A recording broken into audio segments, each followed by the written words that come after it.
Vamos a hablar con Luis Marquina. Luis, buenos días. Hola, buenos días, José María. Buenos días y Encantado. muchas gracias por estar hoy en Alto Voltaje.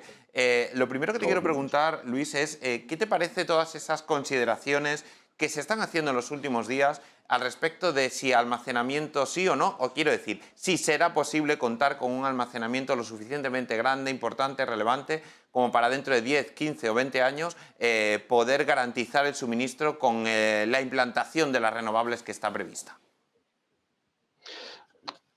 A ver, esta pregunta no es fácil de contestar, porque tecnológicamente la respuesta es sí, pero todo tiene un proceso y un proceso que tiene que hacer que la tecnología sea más eficiente y, por supuesto, al final, todo el soporte del almacenamiento que le va a dar a la energía renovable haga que el sistema eléctrico sea rentable, ¿no? Es decir, hoy por hoy es inconcebible pensar que podemos soportar el 100% de nuestro consumo eléctrico solamente apoyado en renovables. Esto es perdón, en renovables, en almacenamiento, ¿no?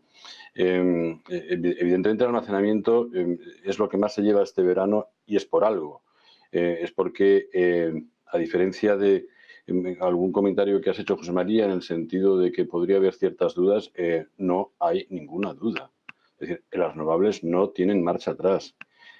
Vamos a crecer a un ritmo mayor o algo menor, pero no hay plan B.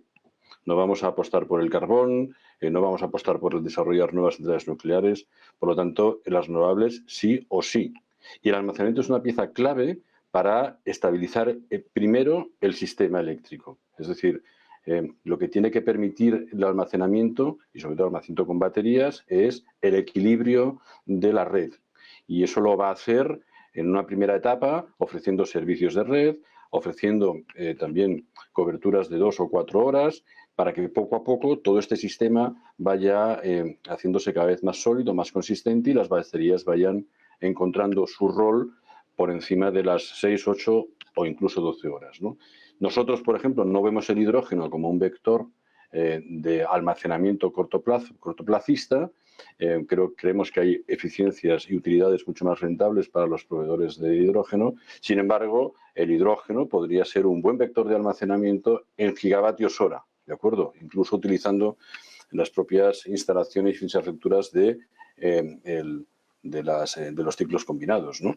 Es decir, hay todavía un recorrido apasionante por hacer en el que van de la mano, por un lado, el mercado, por otro lado, la tecnología, y todos juntos vamos a llegar a un final que solo puede ser el que es, un 100% de descarbonización en el 2050 y los hitos que vayamos dando, como es el 2030, con un 75% de descarbonización. El almacenamiento tiene que estar ahí, forma parte del sistema, forma parte de las infraestructuras y llegará a un punto en que todo el sistema eléctrico, como muy bien han apuntado tanto Juan Virgilio como José, darán la fortaleza y tendrán la robustez suficiente para que no haya ninguna inseguridad de suministro.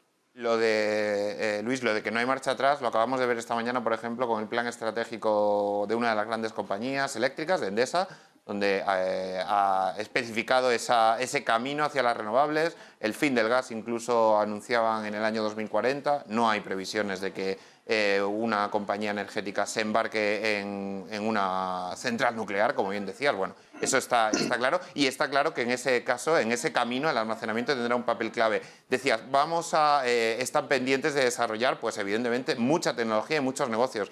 El almacenamiento, digamos que supone también una gran oportunidad de inversión, de industrialización y de tecnología también para un país como España en el ámbito energético, ¿verdad? ¿Qué proyectos o qué grandes hitos tenéis en mente para los próximos años? Bueno, más que grandes hitos y grandes proyectos, lo que nos gusta precisamente del almacenamiento es un formato más de hormiga, ¿no? Es decir, nosotros tenemos una tecnología ligada al mundo de las renovables, por ejemplo, en la Asociación Eólica. España podría crear un generador de 0 a 100, un aerogenerador de 0 a 100 en España, ¿no? Esto en otras tecnologías es más complicado por el poderío que tienen y el peso que tienen las importaciones tecnológicas de otros países, ¿no? En España, en el almacenamiento, tiene una tecnología muy desarrollada, tiene maravillosos centros de investigación, tiene empresas muy cualificadas y un gran valor añadido que aportar, que va a ser cada vez y les va a permitir ser una industria muy competitiva, también a nivel internacional, ¿no? Por lo tanto, efectivamente somos unos grandes defensores y promotores del almacenamiento como un vector generador de industria local. Ojo, industria local tenemos que aceptar que es no solamente la nacional, sino al menos la europea, ¿no? Eso ya es un primer marco territorial que no es menor, ¿no? Pero que nos tiene que ayudar a ser competitivos, a crear empleos de calidad, a crear una industria que sea muy resiliente a los cambios, que tenga el mundo como horizonte, porque y las empresas españolas en todas las tecnologías renovables, hemos sido pioneras y punteras en todo el mundo, también lo seremos en el almacenamiento. Por lo tanto, no es tanto qué granito va a haber, que si me tuviera que decir uno, diría que los fondos de recuperación van a ser un empuje brutal para el almacenamiento. Básicamente de baterías estamos hablando de unos 535 millones de euros. Estos son datos publicados por el Ministerio. Por lo tanto, es una cantidad que va a dar un empuje importantísimo que tenemos que ser capaces de aprovechar para que nuestro tejido industrial se fortalezca, crezca, se expanda y sea muy competitivo. Es una oportunidad verdaderamente, como decía antes Juan Virgilio, demasiado ideal como para que la dejemos escapar. Luis Marquina, me quedo con esa idea de no grandes retos, bueno, el reto es grande, pero no grandes hitos, pero sí un trabajo de hormiguita, ¿no? De poco a poco, de ir desarrollando diferentes tecnologías, proyectos en la industria local española, pero también industria local, como decías, entendida como la propia europea, y el papel que van a jugar los fondos de recuperación, bueno, pues para que ese camino de las renovables, que es verdad que es irreversible, pues tenga este apoyo, este soporte para poder estabilizar demanda y oferta de electricidad, una oferta limpia y libre de contaminación. Luis, muchísimas gracias por participar esta mañana en Alto Voltaje y por darnos esta visión del almacenamiento y de las baterías.